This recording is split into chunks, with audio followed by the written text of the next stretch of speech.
Welcome and thank you for tuning to Neptune Knives. So today we're going to have a look at the Combative Edge M1. There are some things about this knife that I feel are worth mentioning and make the knife worthy of a review. But first, let me start off by explaining a couple things. It's backstory to this. When people buy knives and collect them or use them, they're different kind of people. And you can kind of like break them down to like sort of maybe 4 categories. One you could say maybe are the kind that are very materialistic, like they're not too smart, like they're very proud of the knife, even though it doesn't make sense, they just like the way it looks, and there's just something about it to where like they're pride about it, they just are all for it and defend it, and then that's that. And to me that's a little more materialistic. And then there's the other side. There's people who have a favorite knife. They're kind of sentimental, maybe these are the people who really like music, a little more artistic people. They're definitely like that, that's probably why some of the more artistic knives, even the military, is such a popular design, because it appeals to so many different demographics. And then the last kind is definitely the pure logical, pure tactical person, who basically those are the kind of people that don't give you an ounce of mercy. Everything is just based off of function. I mean, they're just cold, I guess you would say. Now to begin this, this is going to probably be the most unbiased video review of the M1 ever on YouTube. Because, to clarify, me and Mr. Walker definitely don't have a solid relationship. The guy is like, to me, too wired, too serious. But that's okay, because no one's perfect. And hopefully he puts that personality into his product, So in regards to that, there wouldn't even be a Combative M1 review. But the reason why I'm doing this is because the purpose of YouTube and the purpose of these videos is to help other people like you guys figure out what knife you want. Figure out the correct knife. For us, reviewers, to help you find that knife that you were looking for. And I feel that this knife is a contender for that. And it may, suit your needs, because it was one that I considered, and you can see I own 2 of them, and one of the SR11. Now to note, okay, Mr. Walker, his full-time job is he's been an instructor of martial arts for most of his life, and that's his main thing. He teaches people how to, I guess, kick ass. So he's just a designer for the actual knives for Combative Edge. He designs it's his company, but he designs the knives. But it's Fox Military Knives Division that actually produces them in Italy. And so that being said, bear in mind that I'm looking at this not as how I like. I have no sentimentality towards it. I have no feelings. I definitely don't have no favor towards him or Combative Edge. And I'm not one of those people who care particularly about how it looks and stuff. I'm looking here as just pure function. Now, nothing fancy. We'll start with that. Had made a couple complaints. I'm gonna address that real fast. First, he complained that the 4mm blade is, to him, it's no point. You might as well go down 3mm. To me, 3mm blades do seem a little flimsy. They are a little bit where you're leaving the world of like Hinder and some of the better, the real heavy-duty knives like Strider and stuff, and you're getting back towards some more production quality levels like Spyderco stuff. But he's saying because just because the purpose of it, it's a fighting knife. You're not going to really do any heavy duty, tactical, prying, survival, camping stuff with it. I can see his point on that. It's true, since the design of the knife not really built for that in terms of like maybe its durability, even though it is durable. But I don't necessarily think going down to 3mm is necessary. I mean, Mr. Reeves' Omnimzan is 3.67. Perhaps that maybe would be somewhat better, but it doesn't. That's not really necessary at all. Now the weight is 5.3 ounces, and Nothing Fancy complains about that too. And I'm gonna be like, dang, he should just do some squats, because I mean this doesn't weigh anything in my opinion. I mean, if it's bulky and it weighs a lot, okay, then that kind of bugs. But when it's like, I mean, it's a knife, and if this knife is for example, it's a badass knife, who cares how much it weighs? Seriously, 5.3 ounces. Just do some squats, do some jogging, build that leg strength up, and it won't bug you at all. Plus, it's so compact and thin, it doesn't really bother. Now, in terms of Fox construction and durability and screws, Fox hardens their screws definitely. It seems like that, at least, because they tend to resist stripping, and they'll also strip other things rather than, or they'll snap before ever stripping. So being that these are all small screws, if you watch my Fox Deimos video, you'll note that the screw on the screw busted.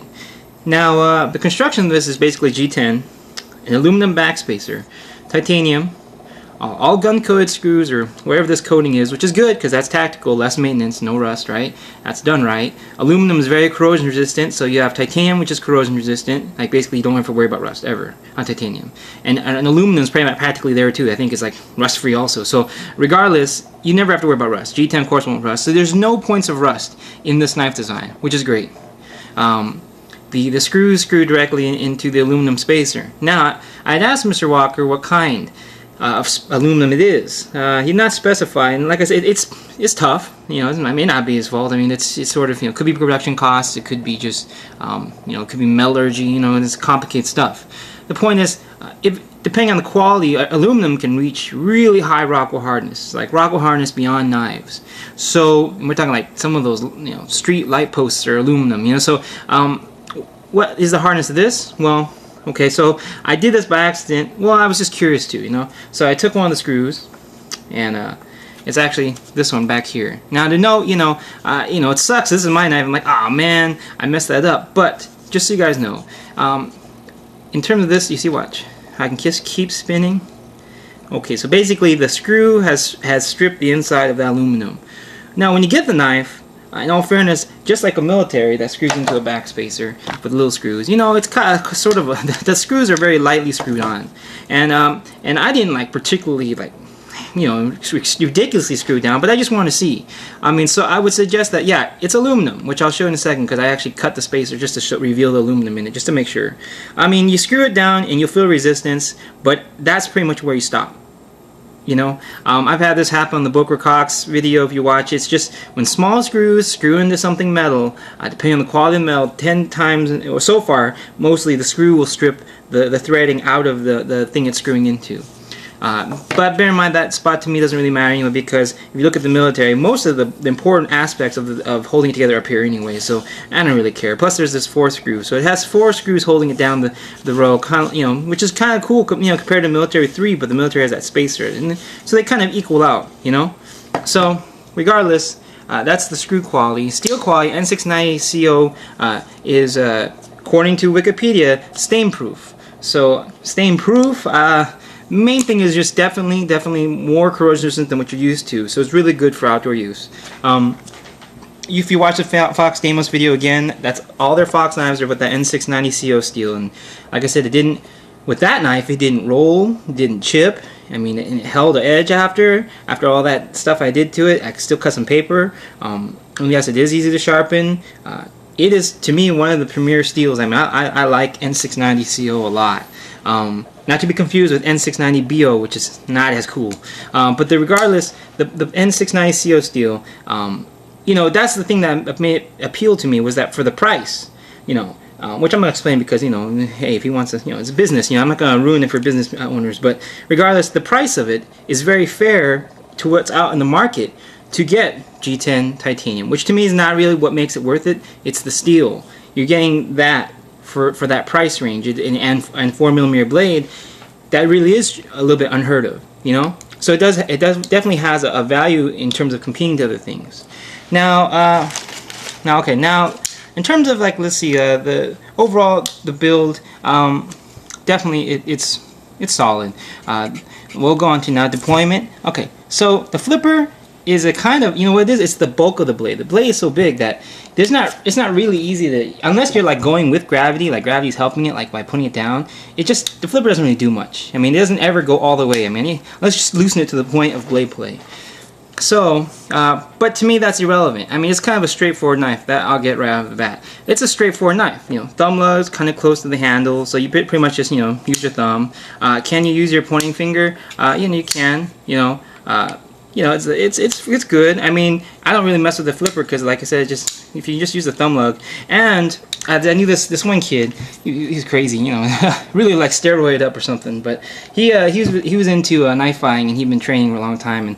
And he, of course, had come across this knife, and he had said that just the sheer act of, correct, if you were to put this in your pocket, pull it out, and then move your arm forward towards the opponent, and as if you're ready to fight. That sheer act would open the knife, because this is like, it's very easy. Now I've actually tightened my pivot down, and I'll explain that too. It's just, you don't really have to. You can just flick it open. I mean, just the act of you drawing it and raising it up will flick it open. So hardly even necessary. So now, okay, let's say like people talk about blade detent. To me, the blade detent's fine. Okay, so now it flipped open. Well, I'll explain why. What happens is, of course, with this flicking, now one of the big problems about Fox knives, it seemed like, and Combative Edge, is that the pivot is not shouldered, meaning both the female and the male just can spin freely. Well, the female spins freely. So, like for example, if I was to be on this, if you could see, if there was like a screw notch there, it would just keep turning. So regardless, of course, with a lot of flicking open and a lot of use, and perhaps cutting tasks, of course, without Loctite, which nope, don't apply to this, of course it's going to loosen. So when it does, well, here's the trick. So this inside here is actually phosphor bronze washer on the titanium side, and a Teflon washer on the G10 side, and that kind of, I think, is what contributes to that smooth action that is a little bit uncanny for, I mean, if this is like Strider construction, why it's so much smoother than a Strider? It's that Teflon washer. Because if you guys have had knives with Teflon washers, such as the Lum Tanto or a Hinder, Teflon makes things smooth, especially with oil. Now, for me, my little trick is that, yes, the detent can be bad. Watch it, let's see. So what I do is I just tighten it a little bit more than it needs to be, and I just add really fluid oil, like machine oil for sewing machines, or Benchmade Blue Lube seems to work pretty well too. Between the two, personal preference. I mean, machine oil gets everywhere, and Benchmade's not as bad getting everywhere, but I think Benchmade probably lasts longer so far. But regardless, that's all you gotta do. You can still get that smooth enough action, and then have no blade detent issues. So that's nice, so that's a trick for the Hinder too. The Hinders don't necessarily have horrible detents. You just screw down the pivot a little bit to where it's a little bit tighter than you would like. Then add an oil in there that's really fluid, and it'll be good. One of those two. Now, so that's fine. So you saw I can still see almost. Okay, still do that. And now let's see. Okay, now some interesting things about the design, what I like, okay, is that a very flat profile, but it's also a wide profile right here in this area.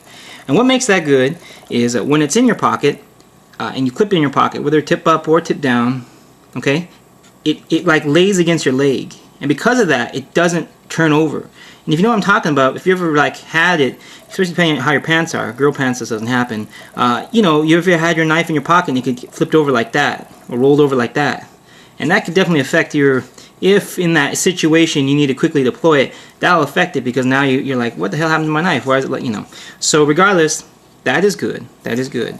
And the next thing about the handle design, what makes it good, then is because of this bulk. Depending on how you hold your knives, some people hold it, like maybe in that fighting style where it's, it's not in your hand like just straightforward like that. It's more like this.